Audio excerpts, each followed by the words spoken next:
The Japanese nurse held my hand in silence, then whispered, "I lost a brother too."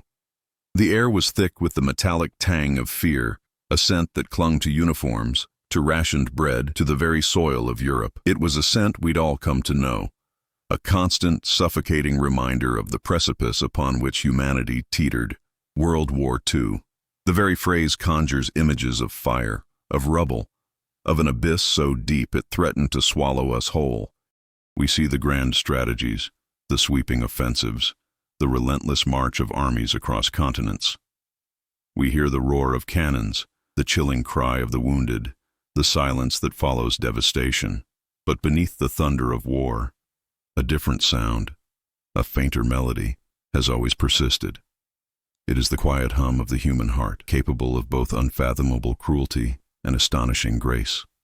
This is not a story about the battles won or lost on the battlefield, nor about the geopolitical chess game that defined an era. Instead, we delve into the hushed moments, the stolen glances, the unexpected gestures that bloomed in the scorched earth of conflict. We seek out the rebels of brutality, the quiet resistors of hatred, those who, when faced with the ultimate test of their humanity, chose not to become the monsters they fought against. Our journey begins on the Pacific Front, a theater of war often painted in stark, unforgiving strokes. Here, the animosity between nations was fueled by deep-seated historical grievances and a brutal, dehumanizing propaganda machine on both sides. The narrative of the enemy was crafted with meticulous care, designed to strip them of their individuality, their pain, their very humanity.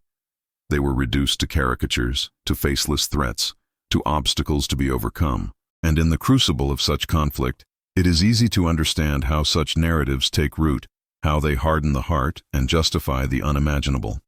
But history, in its messy, intricate tapestry, rarely adheres to such simplistic binaries. Even in the most relentless of conflicts, the threads of individual experience, of shared vulnerability, of simple human connection, can weave their way through the fabric of war. This is where our story finds its unique pulse. We are not here to rehash the well-documented horrors, nor to offer a simplistic revisionist history. We are here to excavate the quiet acts of defiance against the prevailing tide of animosity, to uncover the moments where the lines blurred, where the enemy was seen, not as a symbol, but as a fellow human being experiencing the same terror, the same loss, the same desperate longing for peace. Consider the immense psychological toll of war, the way it can warp perception, amplify fear, and erode the very foundations of empathy. The science of it is fascinating, revealing how the brain, under extreme duress, can trigger primal survival instincts, often at the expense of compassion. Yet, paradoxically, it is precisely in these moments of extreme vulnerability that the capacity for profound human connection can also be revealed. The shared experience of suffering, the raw exposure of one's own mortality, can create unexpected bonds, bridging divides that ideology and propaganda sought to solidify. This script is an exploration of that paradox. It is an attempt to capture the fleeting yet powerful instances where individuals, on opposing sides of a global conflagration, found a common language of the heart. We will traverse the battlefields, not to recount acts of valor in the conventional sense, but to witness acts of quiet courage, the courage to see the humanity in an enemy, to offer a moment of solace, to extend a hand of forgiveness in a world consumed by vengeance. These are the echoes of humanity that resonate long after the guns fall silent, whispers of hope that remind us that, even in the darkest of times, the capacity for goodness endures, a testament to the indomitable spirit that defines us. Our focus, then, is on the intimate, the personal, the often overlooked dimensions of war. It is about the individual stories that, when woven together, create a larger, more nuanced understanding of this cataclysmic event. We will be looking for the quiet revolutions of the heart, the internal battles fought and won against the pervasive dehumanization that war engenders. These are not stories of grand pronouncements or political epiphanies, but of small, significant gestures that speak volumes about our shared human condition. Imagine a soldier, trained to kill, finding himself face to face with an enemy soldier, wounded and terrified. What happens in that instant? What internal struggle ensues? and what choice is made. These are the critical junctures where the true nature of humanity is revealed. This script aims to illuminate these pivotal moments, to bring them out of the shadows of history and into the light of our collective consciousness. It is a narrative that seeks to inspire, not through tales of ultimate victory or defeat, but through the enduring power of compassion, a power that, as we will discover, proved remarkably resilient even in the face of unimaginable devastation. The echoes of humanity, we will find, are often the most profound legacies of war. The specific narrative we will unfold begins with a poignant encounter, a snapshot of a moment pregnant with unspoken tension and the potential for profound connection. It is a scene that encapsulates the very essence of our exploration, the confrontation of enemies, not in a spirit of animosity, but in a shared space of vulnerability.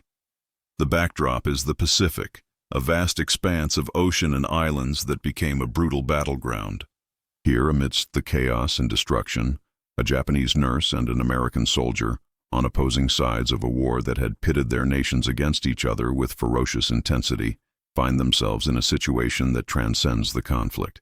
It is a moment stripped bare of uniforms and ideologies, a raw encounter between two individuals caught in the maelstrom of war.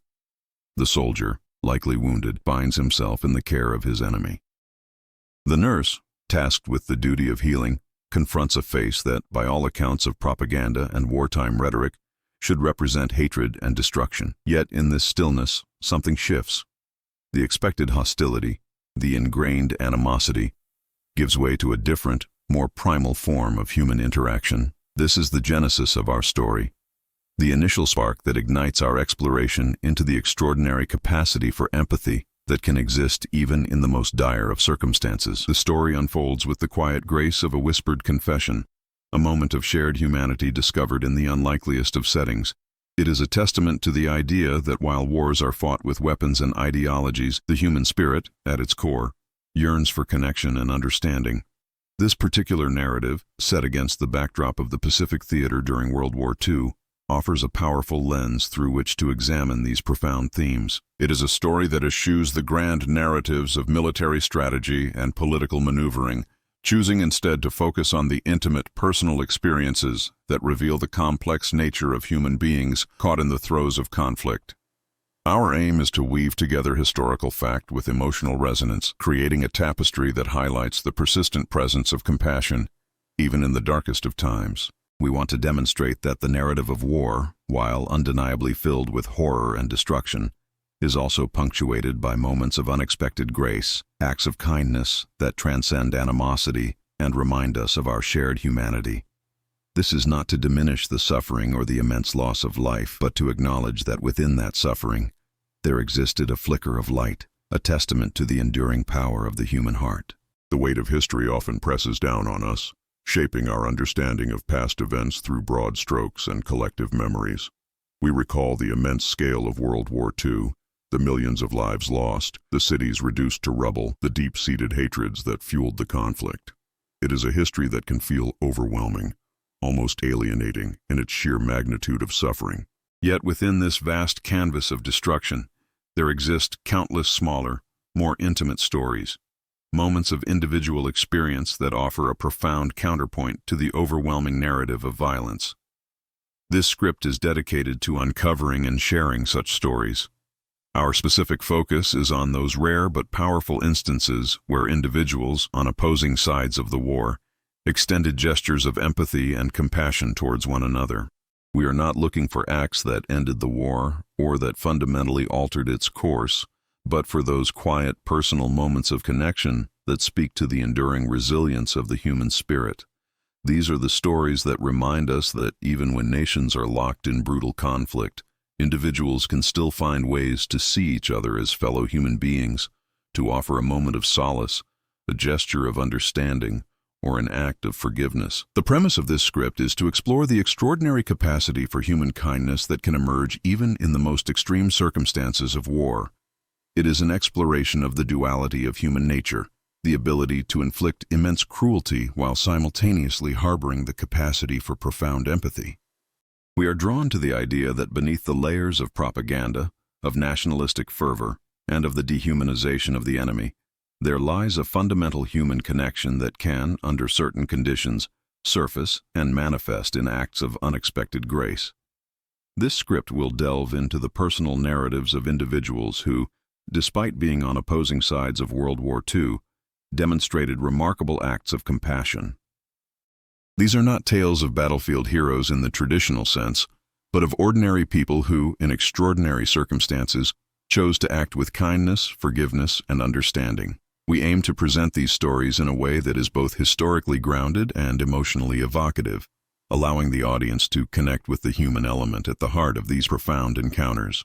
The goal is to inspire, to offer a message of hope, and to remind us that even in the darkest chapters of human history, the light of compassion can still shine through. Our journey into the heart of World War II will not be through the lens of grand strategy or military might, but through the quiet, often overlooked moments where humanity stubbornly refused to be extinguished.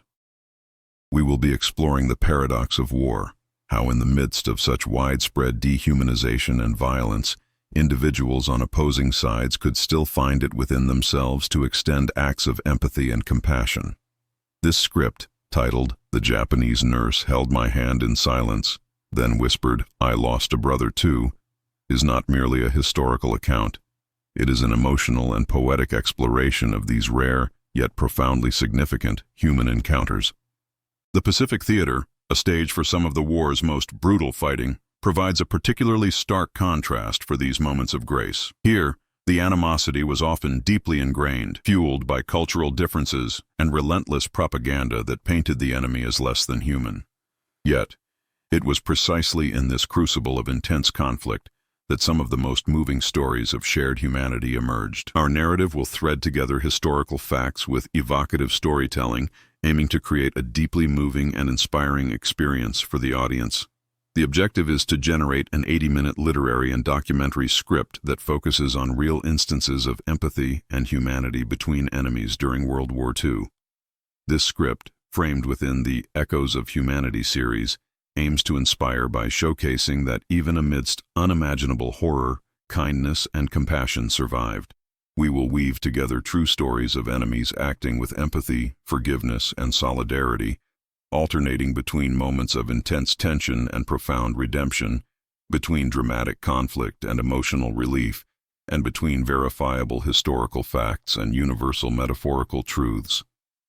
The structure will consist of approximately 20 blocks, each lasting 3 to 4 minutes, creating a rhythmic alternation between the harsh realities of war and the unexpected warmth of human connection. This approach will allow us to build suspense, introduce unexpected acts of compassion, explore the transformative power of these gestures, examine their consequences, trace their echoes into the future, and finally conclude with an inspiring, universal message.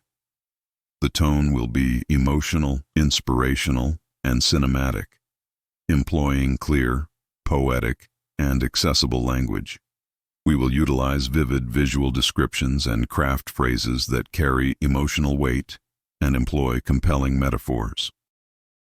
Key elements will include an initial hook that immediately draws the audience into an unexpected act of compassion, interspersed with emotional suspense built through the juxtaposition of tension and empathy. Throughout the script, we will integrate testimonies and letters from the era, alongside moral reflections and philosophical contemplations on the nature of humanity and conflict. The script will conclude with a poetic closing that encapsulates a universal message. The narrative will be delivered by a narrator with a smooth, warm, and human tone, utilizing short, sensory-rich sentences. We will also incorporate brief historical and scientific explanations concerning altruism, ethics, and the psychology of empathy during wartime, alongside philosophical reflections that echo the sentiment, even in the darkest trenches, someone shared their light. The overall length will be between 10,000 and 12,000 words, maintaining a tone that is poetic, emotional, and inspirational. The concluding message will be one of enduring hope, encapsulated by the phrase, "Kindness doesn't end wars, but it survives them." This script is designed to be a powerful reminder of the enduring strength of the human spirit, even in the face of overwhelming adversity. The chilling winds of the Pacific carried more than just the scent of salt and impending rain. They carried the whispers of profound human experiences, stories that often get buried beneath the thunder of battles. Our narrative, focusing on the unlikely compassion between adversaries, now turns to the psychological landscape of the combatant. Beyond the immediate terror of the battlefield, war inflicts a deep, insidious wound on the psyche, a process of desensitization that, while perhaps necessary for survival, can also erode the very essence of empathy.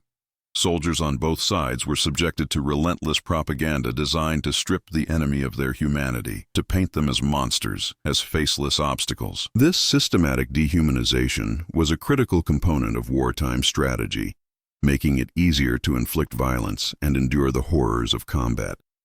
Yet, the human capacity for connection is a tenacious thing, capable of pushing through even the thickest walls of ingrained prejudice and manufactured animosity. Consider the profound impact of shared vulnerability. When a soldier, stripped of his uniform and his comrades, finds himself wounded and alone, the carefully constructed barriers of us versus them begin to crumble. The primal fear of death, the raw pain, the desperate need for succor, these are universal experiences that transcend national borders and ideological divides.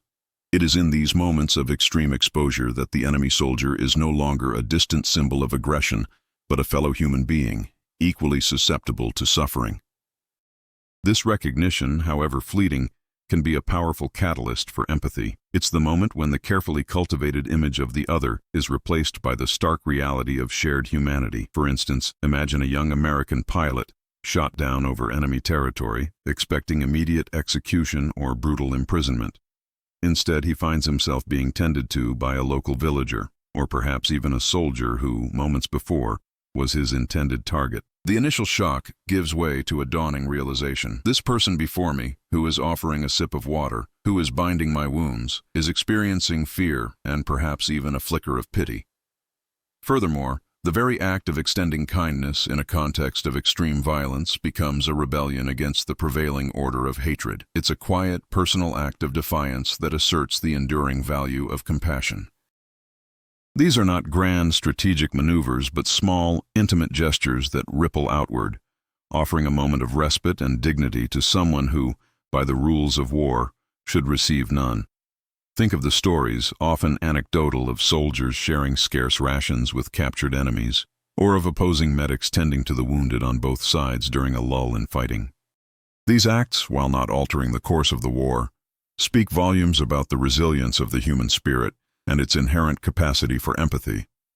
They demonstrate that even when the larger systems and structures of society are geared towards conflict and destruction, individual choices can still uphold the principles of human decency. This inherent drive to connect, to alleviate suffering, is a fundamental aspect of our nature that war attempts to suppress, but rarely manages to extinguish completely.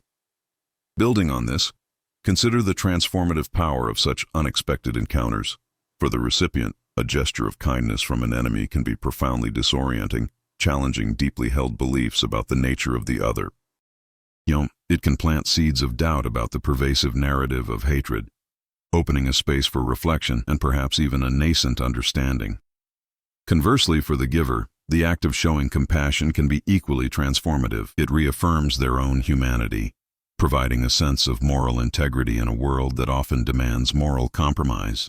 It's a way of holding on to one's own values, of refusing to be completely consumed by the dehumanizing forces of war. This internal struggle, this conscious choice to act with empathy, is a crucial, often invisible, battleground of war, one where the true victory lies not in conquest, but in the preservation of one's own moral compass. It is this internal fortitude, this quiet assertion of humanity, that we seek to illuminate. This nuanced exploration into the psychological dimensions of empathy in wartime reveals that compassion is not merely an emotional response, but a conscious, often courageous choice. It is the recognition of a shared vulnerability that allows individuals to transcend the boundaries of conflict. Now, consider how this applies when you face a situation where animosity seems insurmountable. The internal capacity for understanding, for seeing the shared human experience, remains a potent force, capable of bridging even the widest divides.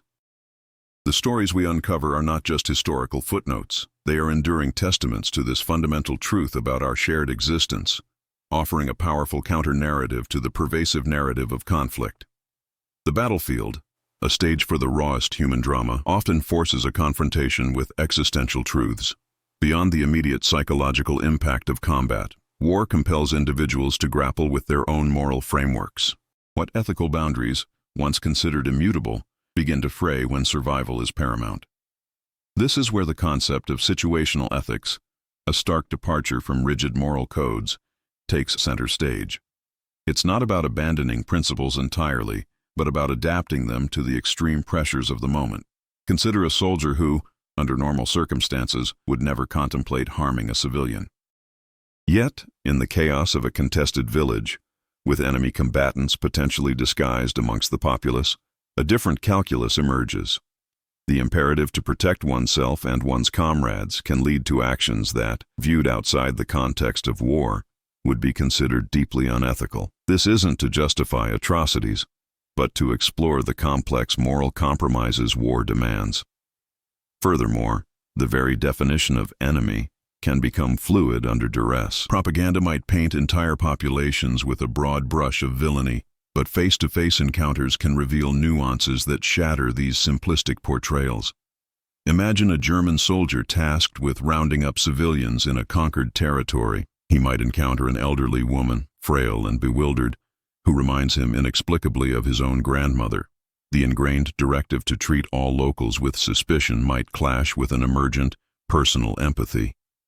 This internal conflict, this fissure in the edifice of wartime ideology, is where true human agency often reveals itself. It's in these micro-conflicts of conscience that the potential for unexpected acts of compassion takes root, challenging the preordained narrative of animosity. The soldier's choice in that moment, whether to adhere strictly to orders or to offer a gesture of unexpected leniency, becomes a powerful indicator of his retained humanity. Conversely, the presence of shared rituals, even in the midst of conflict, can foster a sense of commonality. Across enemy lines, soldiers might engage in similar routines: the quiet contemplation of a letter from home, the ritualistic cleaning of a weapon, the shared camaraderie with their fellow soldiers. These mundane acts, repeated daily, create a subtle undercurrent of shared experience. While they don't erase the fact of conflict, they serve as constant reminders of the ordinary lives these individuals have left behind and yearn to return to. For instance, a Japanese soldier meticulously preparing his meager meal might recall his mother's cooking, a memory that transcends the battlefield and connects him, however tenuously, to the humanity of his American adversaries, who likely harbor similar domestic recollections. These shared human experiences, these echoes of civilian life, can act as a subtle counterweight to the dehumanizing forces of war. Another crucial layer to consider is the role of unexpected intermediaries. Sometimes compassion doesn't flow directly between combatants, but is facilitated by a third party, an individual who, by circumstance or choice, occupies a neutral or bridging position.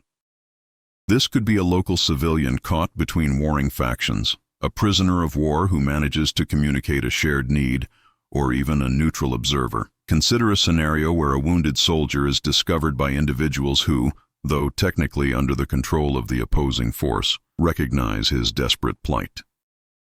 Their decision to offer aid, perhaps out of a sense of shared religious duty or simply innate human kindness, bypasses the direct animosity between soldiers and creates a conduit for compassion.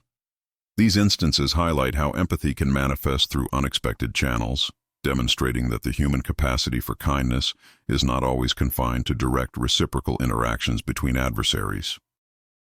It can ripple outward, carried by those who choose to act on their conscience, even when it defies the prevailing norms of conflict. The crucible of war often forges unexpected alliances born not of shared ideology, but of shared vulnerability. This is particularly evident when considering the psychological phenomenon of trauma bonding, a complex interplay where shared harrowing experiences can create intense, albeit often temporary, connections between individuals who would otherwise be adversaries. Imagine a group of soldiers, both Allied and Axis, trapped together in a collapsed bunker after a devastating artillery barrage. The immediate aftermath of such an event strips away the pretense of enmity. Their focus shifts entirely to survival, to finding breathable air, to tending to immediate injuries, to the desperate hope of rescue. In this confined, terrifying space, the shared fear and the immediate tangible threat to life become the dominant realities. eclipsing the political and ideological divides that place them in opposition.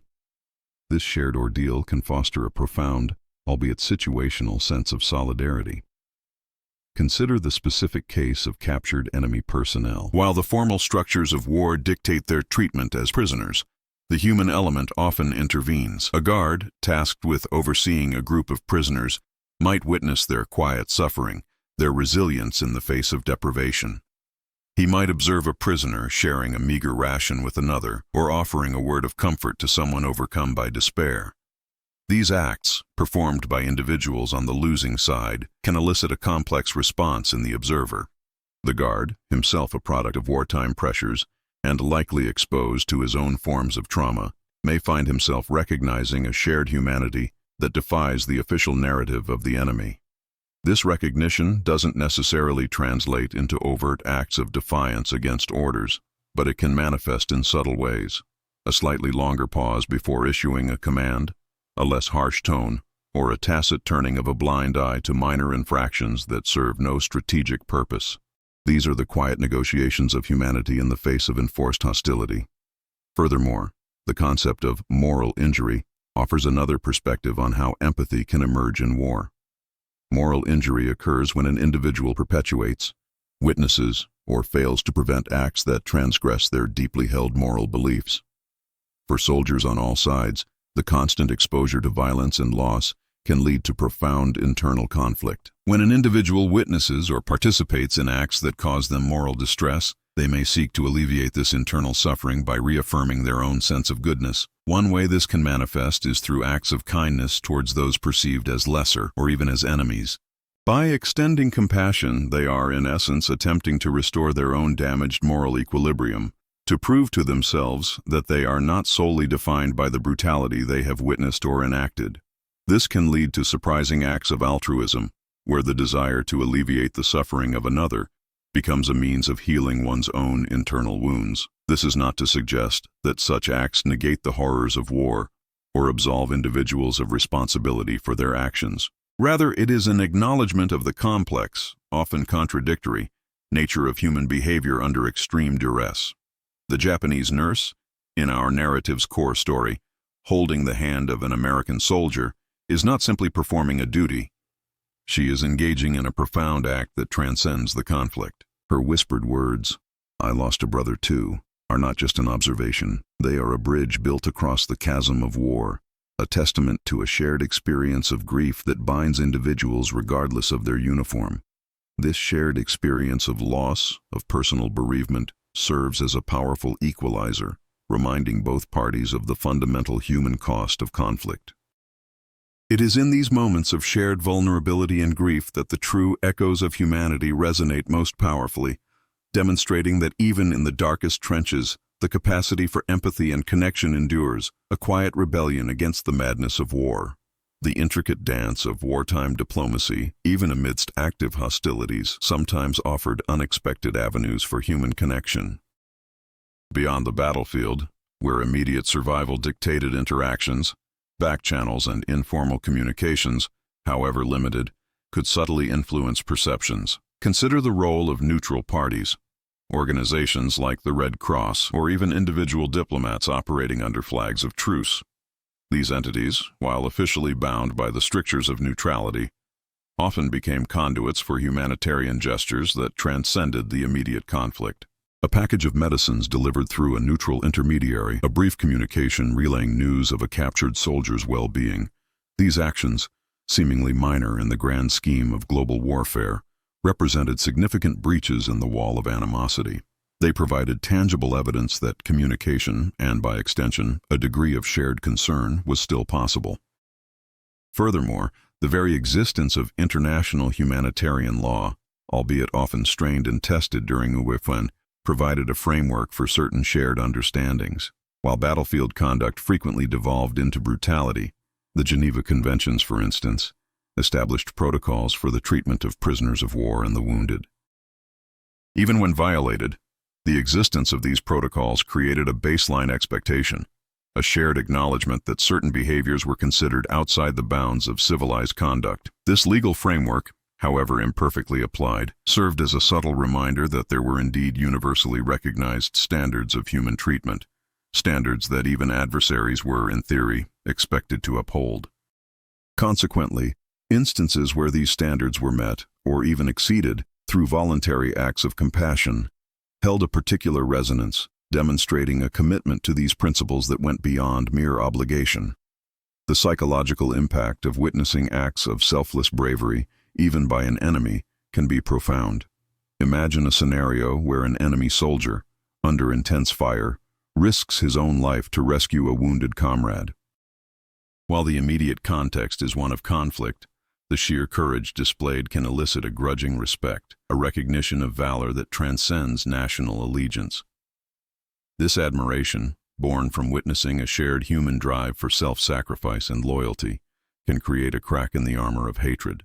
It forces the observer to confront the enemy not just as a uniform or a target, but as an individual capable of profound bravery and devotion. This respect, however fleeting, can lay the groundwork for a more nuanced understanding, fostering a sense of shared human experience that is not solely defined by conflict. Conversely, the shared experience of civilian life, even for those on opposing sides, often lingered in the minds of soldiers. Letters from home, smuggled photographs, or even overheard conversations could paint vivid pictures of ordinary lives, families, communities, everyday struggles and joys. A soldier fighting in the Pacific might receive a letter detailing the hardships faced by his family in Tokyo, the rationing, the fear of air raids. This intimate glimpse into the civilian reality of the enemy nation serves to humanize them, transforming them from abstract adversaries into individuals with families, hopes, and fears not dissimilar to his own. This connection to the civilian sphere, to the shared desire for peace and normalcy, acts as a powerful counterpoint to the dehumanizing narratives of war, fostering a quiet understanding that the other is also enduring hardship and longing for home. These glimpses into shared civilian realities underscore the universality of human experience, even when nations are locked in bitter conflict. The very act of surrendering, a moment often fraught with humiliation and despair, could paradoxically unlock surprising avenues for human decency. When an enemy soldier laid down their arms, they entered a liminal space, stripped of their offensive capability and thus, in a twisted way, of their immediate threat. This transition could, for some captors, shift the dynamic from one of active combat to one of responsibility. Instead of a target, the surrendered individual became a charge, a human being whose fate now rested in the hands of their former adversary. Consider the stark visual of a defeated soldier, uniform torn, weapon discarded, standing with hands raised. In that instant, the ingrained directives of aggression might be momentarily suspended, replaced by the immediate, practical concerns of managing prisoners. This shift in role, from pursuer to custodian, could subtly alter the psychological landscape, opening the door for a less hostile interaction. It wasn't about forgiveness yet, but about a pragmatic, perhaps even grudging, acknowledgement of the other's changed status, which could then be followed by actions that, while not overtly compassionate, avoided unnecessary cruelty. Furthermore, the inherent human drive for order and routine could manifest in unexpected ways within prisoner-of-war camps. Even within the rigid confines of military structure, individual guards and officers might establish their own micro-routines and personal codes of conduct. A guard who, for instance, found satisfaction in maintaining a meticulously organized camp might extend that sense of order to the well-being of his charges, ensuring fair distribution of rations not out of altruism, but as part of his own disciplined approach. This isn't to romanticize the conditions of captivity, which were often brutal, but to highlight how deeply ingrained human behaviors, even those not directly related to empathy, could lead to outcomes that mitigated suffering. The desire for efficiency, for a sense of control, or even for personal pride in one's duty, could inadvertently result in a more humane treatment of prisoners, creating pockets of unexpected respite. The concept of face, deeply ingrained in many East Asian cultures, including Japan, played a significant role in shaping interactions, even during wartime. Preserving one's honor and avoiding public shame were paramount. In the context of a captured soldier or a nurse tending to an enemy, the awareness of how their actions would be perceived, both by their own side and potentially by the enemy, could influence their behavior. A Japanese nurse, for example, might feel a profound sense of duty to provide care, not solely out of innate compassion, but also to uphold the honor and reputation of her people. Conversely, an American soldier witnessing such care might feel a reciprocal obligation to show respect, not wanting to be seen as barbaric or disrespectful towards a woman performing a caregiving role, regardless of the uniform she wore. This complex interplay of cultural values, personal honor, and the immediate circumstances could lead to interactions that, while outwardly appearing as simple acts of kindness, were underpinned by a deeper, culturally nuanced sense of obligation and self-preservation of dignity. Building on this cultural perspective, consider the impact of shared mortality on the battlefield, irrespective of nationality. When individuals on opposing sides are simultaneously subjected to the indiscriminate violence of war, the shelling, the strafing runs, the sheer chaos, a primal recognition of shared peril can emerge. Imagine two soldiers, separated by a mere 100 yards of contested territory, both hunkered down, enduring the same terrifying onslaught. The fear, the adrenaline, the desperate hope for survival are identical. This shared vulnerability, this stark confrontation with their own mortality, can momentarily dissolve the artificial barriers of enmity. It's a visceral understanding that in the face of annihilation, they are not so different after all. This shared experience of facing death side by side, even in opposition, can foster a silent acknowledgement of their common humanity, a recognition that transcends the immediate conflict and echoes the profound fragility of life itself. The very fabric of wartime communication, often perceived as solely a tool for strategy and propaganda, harbored subtler currents capable of fostering unexpected human connection. Beyond official dispatches and radio broadcasts, informal networks in the exchange of personal mementos could create a quiet bridge between adversaries. Consider the practice, however risky, of soldiers exchanging small tokens, a cigarette, a piece of chocolate, a hastily sketched drawing, during brief unofficial ceasefires. These weren't acts of espionage or grand diplomatic gestures. They were fleeting, almost clandestine acknowledgments of shared humanity. A German soldier might slip a captured American serviceman a small, carved wooden bird, a tangible piece of his own civilian life offered across the divide.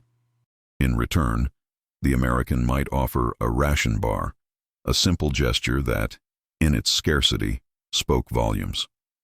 These exchanges, though often undocumented and quickly forgotten, represented moments where the rigid boundaries of war were momentarily softened by a shared unspoken understanding of human needs and desires.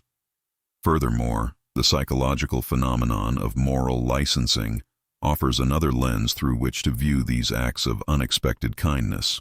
After engaging in or witnessing acts that transgress personal moral boundaries, a necessity in the brutal calculus of war, individuals may feel a subconscious need to rebalance the scales.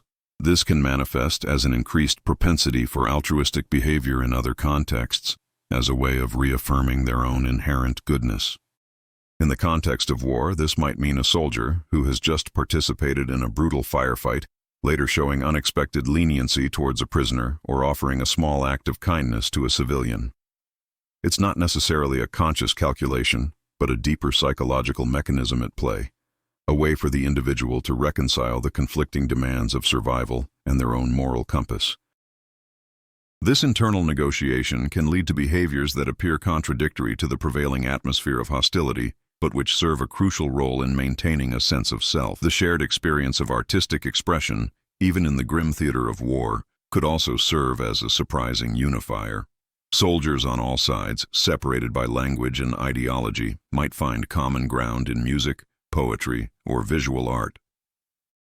Imagine a moment during a lull in fighting where enemy soldiers, from a distance, hear the haunting melody of a harmonica played by someone on the opposing side. The music itself, devoid of words and nationalistic fervor, can evoke a shared emotional response, a sense of melancholy, a longing for peace, a reminder of the beauty that war seeks to obliterate. Or consider the instances where soldiers, both Allied and Axis, might sketch scenes from their daily lives, or portraits of their comrades. These artistic endeavors, created amidst the chaos, become testaments to the enduring human need for creation and expression, a silent dialogue that transcends the battlefield and speaks to a universal appreciation for beauty and sentiment. Building on this, consider the impact of shared cultural touchstones, however few, that might exist between warring nations. Despite the pervasive propaganda, certain universal narratives or archetypes could resonate across enemy lines. For example, stories of heroism, sacrifice, or even simple domesticity, if communicated through captured literature, intercepted radio broadcasts of cultural programs, or even shared through the visual language of film, could foster a sense of recognition. A Japanese soldier, perhaps familiar with certain samurai tales of honor and duty, might find an unexpected parallel in the stories of American soldiers fighting for their own ideals, however different. These shared narrative threads, these echoes of common human experiences and values, could subtly chip away at the monolithic image of the enemy, allowing for moments of grudging respect or even nascent understanding. It's in these subtle recognitions, these surprising points of overlap in the human experience, that the true resilience of empathy can be found, even when nations are locked in the most destructive of conflicts. The chilling winds of the Pacific carried more than just the scent of salt and impending rain. They carried the whispers of profound human experiences, stories that often get buried beneath the thunder of battles. Our narrative, focusing on the unlikely compassion between adversaries, now turns to the psychological landscape of the combatant. Beyond the immediate terror of the battlefield, war inflicts a deep, insidious wound on the psyche, a process of desensitization that, while perhaps necessary for survival, can also erode the very essence of empathy. Soldiers on both sides were subjected to relentless propaganda designed to strip the enemy of their humanity, to paint them as monsters, as faceless obstacles. This systematic dehumanization was a critical component of wartime strategy, making it easier to inflict violence and endure the horrors of combat. Yet, the human capacity for connection is a tenacious thing, capable of pushing through even the thickest walls of ingrained prejudice and manufactured animosity. Consider the profound impact of shared vulnerability. When a soldier, stripped of his uniform and his comrades, finds himself wounded and alone, the carefully constructed barriers of us versus them begin to crumble. The primal fear of death, the raw pain, the desperate need for succor, these are universal experiences that transcend national borders and ideological divides.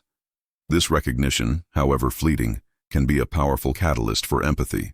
It's the moment when the carefully cultivated image of the other is replaced by the stark reality of shared humanity. For instance, imagine a young American pilot shot down over enemy territory, expecting immediate execution or brutal imprisonment. Instead, he finds himself being tended to by a local villager, or perhaps even a soldier who, moments before, was his intended target. The initial shock gives way to a dawning realization. This person before me, who is offering a sip of water, who is binding my wounds, is experiencing fear and perhaps even a flicker of pity. Furthermore, the very act of extending kindness in a context of extreme violence becomes a rebellion against the prevailing order of hatred. It's a quiet, personal act of defiance that asserts the enduring value of compassion.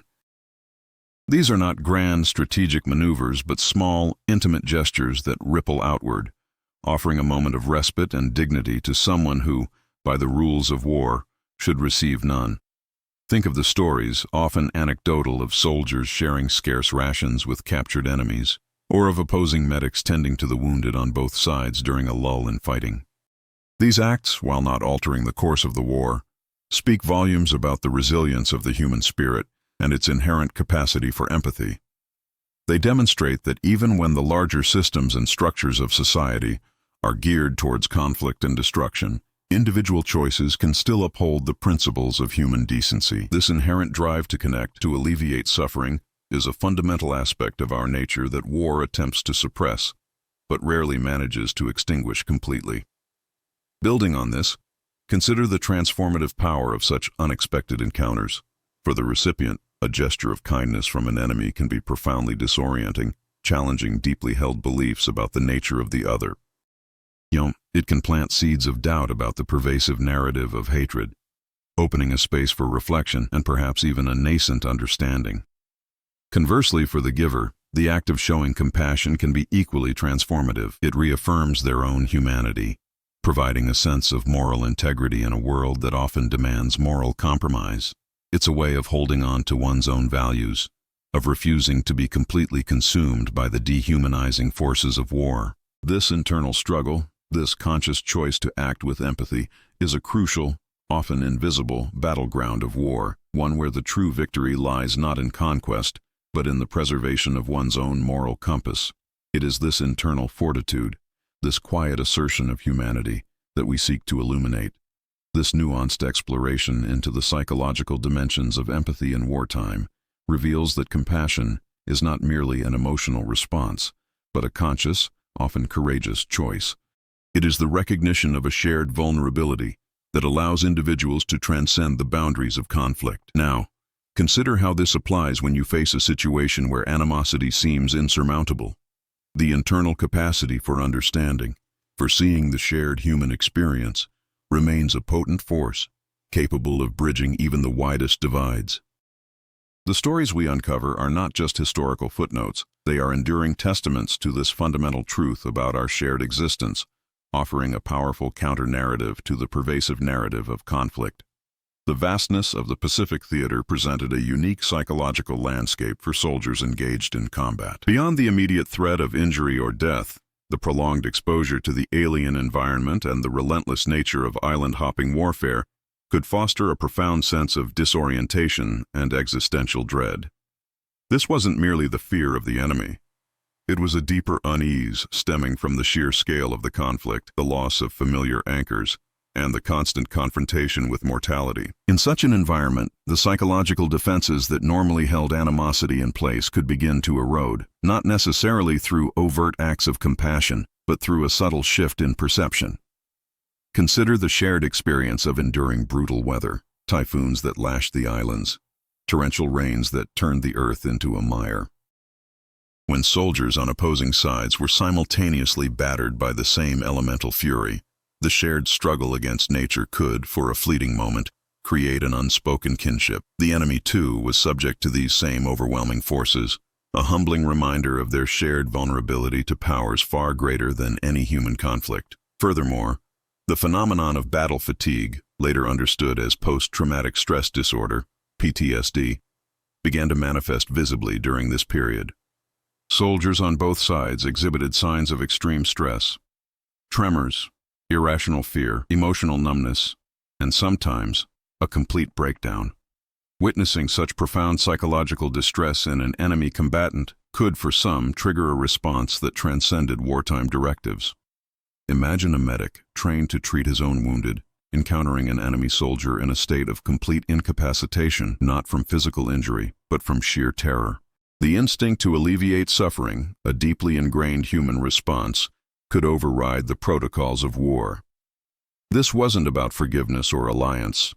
It was a primal recognition of shared psychological torment, a silent acknowledgement that the horrors of war could break any human mind, regardless of the uniform worn.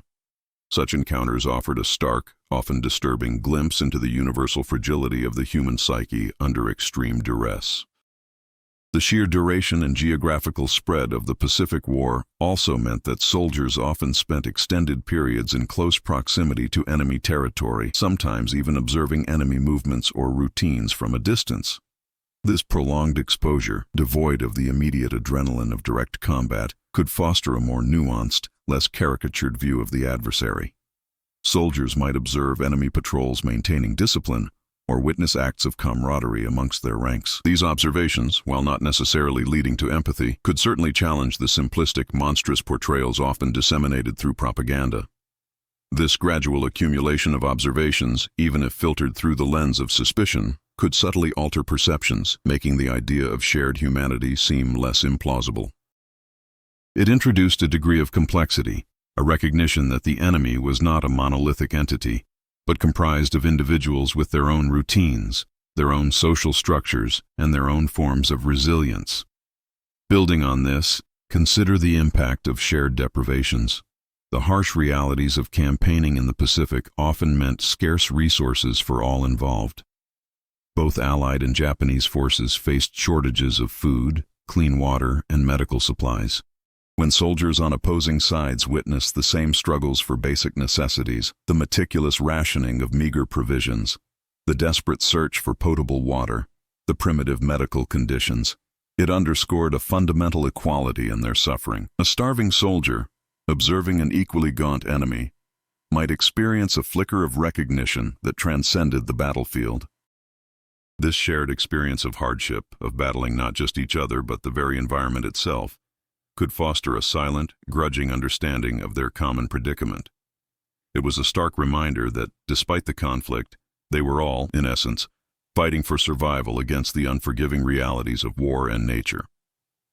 The shared experience of navigating treacherous terrain, whether dense jungle or unforgiving desert, forged an unlikely common ground among adversaries.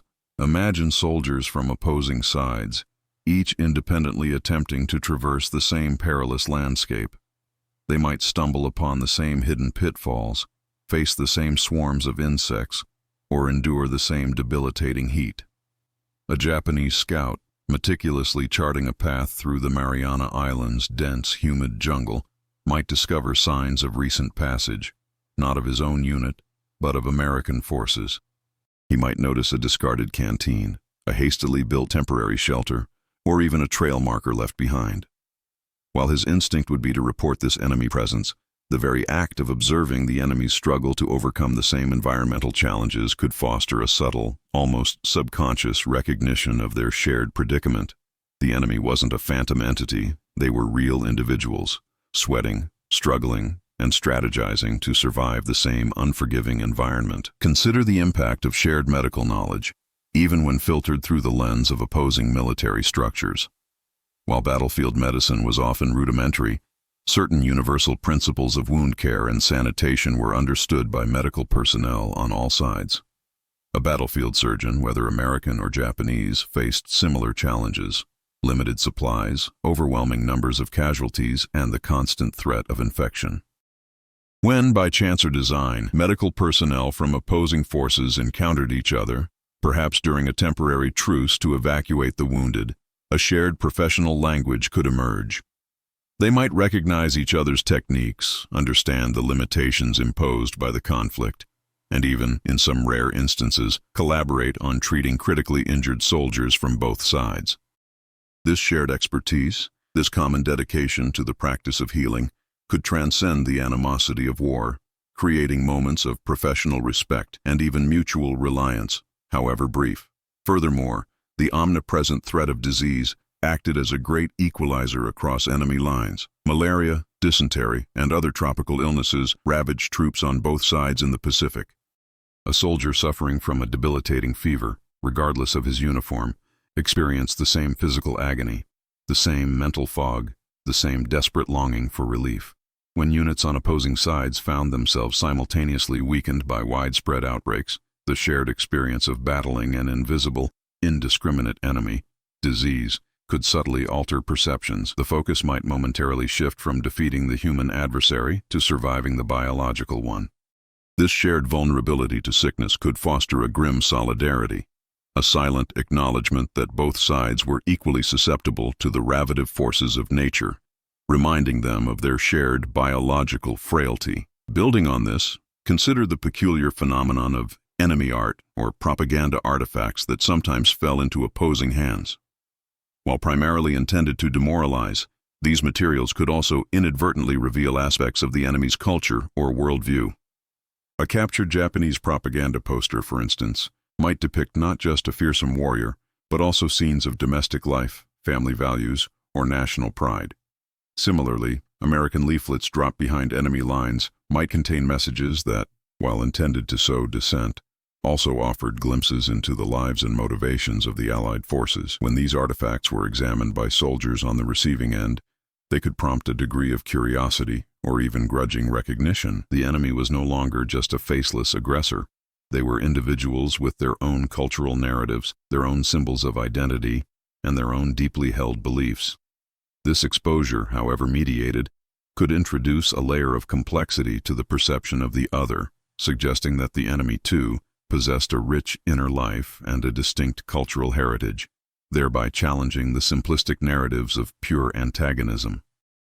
Reflecting on this journey through the crucible of conflict, we've navigated landscapes where the very foundations of human interaction were tested, strained, and, in remarkable instances, rewoven. The echoes we've encountered are not mere historical footnotes. They are potent testaments to an enduring, almost defiant spirit that persisted even when the world seemed intent on its own unraveling. These quiet reverberations, born from moments of profound vulnerability and unexpected connection, suggest a deeper current flowing beneath the surface of overt hostility, a current of shared experience that, when recognized, possesses an almost alchemical power to transform perception. As we pivot towards the final reflection, consider how these individual acts, these flickers of grace in the pervasive shadow of war, collectively paint a more intricate portrait of humanity than the broad strokes of conflict often allow. The threads we've observed, though seemingly disparate, the shared struggle against nature's indifference, the recognition of common psychological burdens, the subtle nuances of cultural understanding, the unexpected bridges built through shared artistic expression or the simple act of offering sustenance, begin to converge. They reveal a persistent, innate human capacity that operates on a frequency distinct from the cacophony of war, a resonance that speaks to our fundamental interconnectedness. It's as if, amidst the deafening roar of destruction, a quieter, more resilient symphony has been playing, its melodies woven from the very essence of our shared being. In light of these insights, the path forward becomes clearer, not in terms of historical analysis, but in understanding the enduring implications of these human encounters. The cumulative effect of these moments, like countless dewdrops gathering on a vast canvas, begins to form a larger, more significant pattern. They demonstrate that while the mechanisms of war may seek to divide and dehumanize, the underlying architecture of human empathy possesses a remarkable resilience, an enduring strength that can surface and manifest in ways that defy the prevailing logic of conflict. The seeds of understanding, once sown in the barren soil of animosity, possess an extraordinary potential for growth, reminding us that the narrative of human history is not solely one of division, but also one of profound and often surprising unity. This convergence of experiences points towards a fundamental truth, a persistent whisper that has accompanied humanity through its darkest hours and now invites us to embrace its enduring significance. The echoes we have traced, from the hushed intimacy of a shared glance across a battlefield to the silent understanding forged in the crucible of shared suffering, converge not into a simple summation of events, but into a profound affirmation of the human spirit's indomitable capacity for grace. We have journeyed through the stark realities of a world consumed by conflict, witnessing how, even in the deepest trenches of animosity, the quiet currents of compassion found their way to the surface. These are not tales designed to sanitize the horrors of war, nor to diminish the immense sacrifices made. Instead, they serve as luminous counterpoints, revealing that the narrative of human history is never solely defined by its darkest chapters. The moments we've explored, where enemies found solace in shared vulnerability, where empathy bloomed in the most unlikely of circumstances, speak to a universal truth that transcends ideology, nationality, and the brutal logic of warfare. They are whispers from the past, reminding us that the capacity for kindness, for forgiveness, and for recognizing our shared humanity is an intrinsic part of our being, a force that, though often tested, proves remarkably resilient. These profound encounters underscore that while wars are waged with weapons and fueled by division, the human heart possesses an enduring language of connection. The Japanese nurse's hand, held in silence, her whispered revelation of shared loss, was not an isolated anomaly, but a powerful manifestation of this deeper human truth. It illustrates that beneath the imposed identities of enemy combatants lie individuals bound by the universal experiences of love, grief, and the fundamental longing for peace. The courage to extend compassion in the face of ingrained hatred, to see the reflection of one's own humanity in the eyes of an adversary, is perhaps the most profound act of defiance against the dehumanizing forces of conflict. It is a quiet rebellion, a personal assertion of values that war seeks to extinguish, and in its persistence, it offers a powerful beacon of hope. These instances suggest that the true measure of our humanity is not found in our capacity for destruction, but in our unwavering ability to preserve and extend kindness, even when it seems most improbable. Therefore, as we depart from these resonant echoes, Let us carry forward not just the memory of the conflict, but the enduring legacy of the compassion that survived it. The profound implication is not that kindness alone ends wars, a noble but often unattainable ideal, but that kindness, in its myriad forms, is what ultimately survives them. It is the inextinguishable flame that, even when buffeted by the fiercest storms of adversity, continues to offer warmth and light. The stories we've shared are not mere historical curiosities. They are living testaments to the enduring power of our shared human essence. They remind us that within each of us lies the potential for empathy, a wellspring that can be tapped into, cultivated, and extended, even in the most challenging of circumstances. The true practice begins now, to recognize these echoes in our own lives, to nurture that innate capacity for understanding, and to actively participate in the ongoing vital work of weaving threads of compassion into the fabric of our own world. For in the quietest of gestures, and in the most unexpected of encounters, lies the most profound and enduring testament to what it truly means to be human.